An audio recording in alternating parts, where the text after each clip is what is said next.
ସକାଳୁ ବାସି ମୁହଁରେ ମାତ୍ର 3 ଥର ପଢ଼ି ଦିଅନ୍ତୁ ଏହି ଗୋଟିଏ ମନ୍ତ୍ର। ଗ୍ୟାରେଣ୍ଟି ଦେଉଛି ସନ୍ଧ୍ୟା ସୁଦ୍ଧା ସେ ଝିଅ ଆପେ ଆପେ ପଟିଯିବ। ନିଜେ ଆସି ଆପଣଙ୍କ ସହିତ କଥା ହେବ, ଆପଣଙ୍କୁ ଭଲ ପାଉଛି ବୋଲି କହିବ। ଆପଣଙ୍କ ପ୍ରେମରେ ଏମିତି ଦିବାନୀ ହେଇଯିବ କି ଆପଣଙ୍କୁ ନ ଦେଖି ଗୋଟେ ମୁହୂର୍ତ୍ତ ବି ରହିପାରିବନି। କେବଳ ଆପଣଙ୍କୁ ସକାଳୁ ଉଠିବା ମାତ୍ରେ ବାସି ମୁହଁରେ ମାତ୍ର 3 ଥର ଏହି ଗୋଟିଏ ମନ୍ତ୍ରକୁ ପଢ଼ିବାର ଅଛି। ତାପରେ ଦେଖିବେ, ଗ୍ୟାରେଣ୍ଟି ଦେଉଛି ଯେଉଁ ଝିଅ ପଟୁନଥିଲା ସେ ଝିଅ ଆପେ ଆପେ ପଟିଯିବ। ଯଦି ଆପଣ ସୁନ୍ଦରୀରୁ ସୁନ୍ଦରୀ ଝିଅକୁ ପଟେଇବାକୁ ଚାହୁଁଛନ୍ତି, ତାକୁ ମନେ ମନେ ଭଲ ପାଉଛନ୍ତି, କିନ୍ତୁ ଯେତେ ଚେଷ୍ଟା କଲେ ମଧ୍ୟ ତାକୁ ପଟେଇ ପାରୁନାହାନ୍ତି, ଆଉ ଆପଣ ଚାହୁଁଛନ୍ତି କି ସେ ଝିଅ ବା ବିବାହିତା ସ୍ତ୍ରୀ ନିଜେ ଆସି ଆପଣଙ୍କୁ ଭଲ ପାଉଛି ବୋଲି କହୁ, ତେବେ ଆଜିର ଏହି ଭିଡ଼ିଓଟି ଆପଣଙ୍କର ଇଚ୍ଛାକୁ ପୂରଣ କରିବ। କାରଣ ଆଜିର ଏହି ଭିଡ଼ିଓଟିରେ ମୁଁ ଆପଣଙ୍କୁ ଶିଖେଇବି ଏମିତି ଏକ ମହାଶକ୍ତିଶାଳୀ ବଶୀକରଣ ମନ୍ତ୍ର। ଏହି ବଶୀକରଣ ମନ୍ତ୍ରକୁ ଯଦି ଆପଣ ସକାଳୁ ବାସି ମୁହଁରେ ପଢ଼ିଦେବେ, ଗ୍ୟାରେଣ୍ଟି ଦେଉଛି ଯେତେ ସୁନ୍ଦରୀ ଝିଅ ହେଇଥାଉ ବା ସୁନ୍ଦରୀ ବିବାହିତା ସ୍ତ୍ରୀ ଆପଣଙ୍କ ବଶରେ ହେଇଯିବ। ଆପଣଙ୍କର ସବୁ କଥା ମାନିବ। ଆପଣ ତାକୁ ଯାହା କହିବେ, ଯେମିତି କହିବେ ସିଏ କରିବ। କୌଣସି ପ୍ରକାର ବାଧା ଦେବ ନାହିଁ। ନମସ୍କାର ଫ୍ରେଣ୍ଡସ୍, ଓଡ଼ିଆ ଫଣ୍ଡା ଚ୍ୟାନେଲକୁ ଆପଣମାନଙ୍କୁ ସ୍ୱାଗତ। ଆଜିର ଏହି ବଶୀକରଣ ଦୁନିଆର ସବୁଠାରୁ ମହାଶକ୍ତିଶାଳୀ ବଶୀକରଣ। ଏହାର ପ୍ରୟୋଗ କେବେ ବି ଖାଲି ଯାଏନି। ଯିଏ ବି ଏହାକୁ କରିଛି 100ରୁ 100% ସଫଳ ହେଇଛି। ବର୍ଷ ବର୍ଷ ଧରି ଭାଙ୍ଗି ଯାଇଥିବା ପୁରୁଣା ପ୍ରେମକୁ ଫେରାଇ ଆଣିପାରିଛି। ଶାଶୁ, ନଣନ୍ଦ, ଦିଅର, ଭାଉଜ କାହାକୁ ବି ନିଜ ବଶରେ କରି ତାଠାରୁ ନିଜର ମନ ମୁତାବକ କାମ ହାସଲ କରିପାରିଛି। ତେଣୁ ଆପଣ ବି ଏହି ବଶୀକରଣ ଗୋଟିଏ ଥର କରନ୍ତୁ, ତାପରେ ଦେଖିବେ ଚମତ୍କାର। କିପରି ସେହି ସମୟଠାରୁ ସେ ଝିଅ ବା ବିବାହିତା ସ୍ତ୍ରୀ ଆପଣଙ୍କ ଆଡ଼କୁ ଆକର୍ଷିତ ହେବାକୁ ଲାଗିବ। ପାଗଳି ପରି ଆପଣଙ୍କୁ ଭଲ ପାଇବାକୁ ଲାଗିବ। ଆପଣଙ୍କ ପ୍ରେମରେ ଏମିତି ଦିବାନୀ ହେଇଯିବ କି ଆପଣଙ୍କୁ ନ ଦେଖି ରହିପାରିବନି।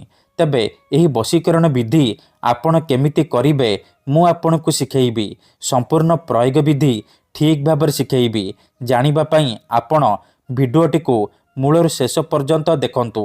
ତେବେ ଯାଇକି ଆପଣ ସମ୍ପୂର୍ଣ୍ଣ ପ୍ରୟୋଗ ବିଧି ଜାଣିପାରିବେ। ଅଧାରୁ ଛାଡ଼ିକି ପଳେଇଲେ ଆପଣ କିଛି ବି ବୁଝିପାରିବେନି। ପରେ କମେଣ୍ଟ କରିବେ, ଗୁରୁଜୀ ଆପଣଙ୍କର ମନ୍ତ୍ର କାମ କରୁନି। ଦେଖନ୍ତୁ, ବଶୀକରଣ ବିଧି ଜାଣିବା ପୂର୍ବରୁ ମୋର ଗୋଟିଏ ଛୋଟିଆ ଅନୁରୋଧ ଶୁଣି ନିଅନ୍ତୁ। ଯେଉଁପରି ଆପଣ ଭଗବାନଙ୍କୁ ମାନୁଛନ୍ତି, ଭଗବାନଙ୍କ ଉପରେ ବିଶ୍ୱାସ ରଖିଛନ୍ତି, ନିଜର ସବୁ ଦୁଃଖ କଷ୍ଟ ଅସୁବିଧା ଭଗବାନଙ୍କୁ ଜଣାଉଛନ୍ତି, ଯଦି ସେ ଅସୁବିଧାର ସମାଧାନ ନ ହେଲା, ତାର ମାନେ ନୁହେଁ କି ଭଗବାନ ନାହାନ୍ତି। ସେହିପରି ମନ୍ତ୍ରତନ୍ତ୍ର ହୁଏ, ବଶୀକରଣ କାମ କରେ, କିନ୍ତୁ ଏହାକୁ ଆପଣଙ୍କୁ ସିଦ୍ଧ କରିବାକୁ ପଡ଼ିବ। ପ୍ରୟୋଗ ବିଧିକୁ ଠିକ୍ ଭାବରେ କରିବାକୁ ପଡ଼ିବ। ତେବେ ଯାଇ ମୁଁ ଆପଣଙ୍କୁ ଗ୍ୟାରେଣ୍ଟି ଦେଉଛି ଆପଣ ଯେତେ ସୁନ୍ଦରୀ ଝିଅକୁ ଚାହିଁବେ ତାକୁ 100ରୁ 100% ପଟେଇ ପାରିବେ। ତାକୁ ନିଜ ପ୍ରେମରେ ଦିବାନୀ କରିପାରିବେ। ତାଠାରୁ ନିଜର ମନ ମୁତାବକ କାମ ହାସଲ କରିପାରିବେ। ତେବେ ବଶୀକରଣ କରିବା ପୂର୍ବରୁ ବଶୀକରଣ ବିଷୟରେ କିଛି ଜାଣି ରଖନ୍ତୁ। ବଶୀକରଣ କ'ଣ ପାଇଁ କରାଯାଏ? ଯେତେବେଳେ ଆପଣ କାହାକୁ ନିଜଠାରୁ ଅଧିକ ଭଲ ପାଉଛନ୍ତି, ତା ବିନା ବଞ୍ଚିପାରିବେନି ଭାବୁଛନ୍ତି, ତା ପଛରେ ଗୋଡ଼େଇ ଗୋଡ଼େଇ ଥକିଗଲେଣି, ହେଲେ ସେ ଝିଅ ବା ସ୍ତ୍ରୀ ଆପଣଙ୍କୁ ଭାव ଦେଉନି, ଆପଣଙ୍କୁ ଅଣଦେଖା କରୁଛି, ସେତେବେଳେ ଆପଣ ବଶୀକରଣ କରିପାରିବେ। ବଶୀକରଣର ମାନେ ହେଉଛି ନିଜର ଭାବନାକୁ ଅନ୍ୟର ଦିମାଗରେ ପହଞ୍ଚେଇବା। ନିଜର ଭଲ ପାଇବାକୁ ଅନ୍ୟର ଦିମାଗରେ ପହଞ୍ଚେଇବା, ମାନେ ସେ ଝିଅ ବା ସ୍ତ୍ରୀର ଦିମାଗରେ ପହଞ୍ଚେଇବା। ତେଣୁ ମୋର ଆପଣମାନଙ୍କୁ ଅନୁରୋଧ କି ମନରେ କୌଣସି ଖରାପ ଉଦ୍ଦେଶ୍ୟ କିମ୍ବା କୌଣସି ଖରାପ କାମ ପାଇଁ ଆପଣ ଏହି ମନ୍ତ୍ରକୁ ପାଠ କରିବେନି। କାହିଁକି ନା ଏହି ମନ୍ତ୍ର ସବୁଠାରୁ ସହଜ କିନ୍ତୁ ମହାଶକ୍ତିଶାଳୀ ବଶୀକରଣ ମନ୍ତ୍ର। ଏହି ମନ୍ତ୍ରକୁ ଯଦି ଆପଣ ସକାଳୁ ଉଠିବା ମାତ୍ରେ ବାସି ମୁହଁରେ ପଢ଼ିଦେବେ, ସେ ଝିଅ ହେଉ ବା ବିବାହିତା ସ୍ତ୍ରୀ ବିଚଳିତ ହୋଇ ଉଠିବ। ଯେପର୍ଯ୍ୟନ୍ତ ଆପଣଙ୍କ ପାଖକୁ ଆସିନି, ଆପଣଙ୍କ ସହିତ ସମ୍ପର୍କ ରଖିନି, ସେ ଖାଲି ଛଟପଟ ହେବ। ତେଣୁ ଯଦି ଆପଣ ଏହି ବଶୀକରଣ କରିବାକୁ ଚାହୁଁଛନ୍ତି, ସେ ଝିଅ ବା ସ୍ତ୍ରୀକୁ ପଟେଇବାକୁ ଚାହୁଁଛନ୍ତି, ତାକୁ ନିଜ ବଶରେ କରି ତାଠାରୁ ନିଜର ମନ ମୁତାବକ କାମ ହାସଲ କରିବାକୁ ଚାହୁଁଛନ୍ତି, ତେଣୁ ଦୟାକରି ଆପଣ ଏହି ଭିଡ଼ିଓଟିକୁ ମୂଳରୁ ଶେଷ ପର୍ଯ୍ୟନ୍ତ ଧ୍ୟାନ ସହିତ ଦେଖନ୍ତୁ। ବିଧିଟି ଜାଣିବା ପୂର୍ବରୁ ଯଦି ଆପଣ ଆମ ଚ୍ୟାନେଲକୁ ପ୍ରଥମ ଥର ଆସିଛନ୍ତି, ତେବେ ଦୟାକରି ଚ୍ୟାନେଲକୁ ସବସ୍କ୍ରାଇବ୍ କରି ପାଖରେ ଥିବା ବେଲ୍ ଆଇକନ୍କୁ ମଧ୍ୟ ଦବାଇ ଦିଅନ୍ତୁ, ଯାହାଦ୍ୱାରା ଆମେ ଯେଉଁ ବି ଭିଡ଼ିଓ ଅପଲୋଡ଼ କରିବୁ ସର୍ବପ୍ରଥମେ ଆପଣ ଦେଖିପାରିବେ। ତେବେ ମନେ ରଖନ୍ତୁ, ଏହି ବଶୀକରଣ ବିଧିକୁ ଆପଣ କେଉଁ ବି ବାରରେ କରିପାରିବେ, କିନ୍ତୁ ଯେବେ ବି କରିବେ ସକାଳୁ ବାସି ମୁହଁରେ କରିବେ। ବିନା ହାତ ଗୋଡ଼ ଧୋଇ ସକାଳୁ ବାସି ମୁହଁରେ କରିବେ। ପ୍ରଥମେ ଆପଣ କ'ଣ କରିବେ, ଯେତେବେଳେ ରାତିରେ ଶୋଇବା ପାଇଁ ଯିବେ, ଗୋଟିଏ ଗ୍ଲାସରେ ଚିନି ପାଣି ଆଣିବେ। ତାପରେ ସେ ପାଣି ଗ୍ଲାସକୁ ନିଜର ସାମ୍ନାରେ ରଖିବେ ଆଉ 7 ଥର ସେ ଝିଅ ବା ସ୍ତ୍ରୀର ନାମ କହିବେ ଯାହାକୁ ଆପଣ ପଟେଇବାକୁ ଚାହୁଁଛନ୍ତି।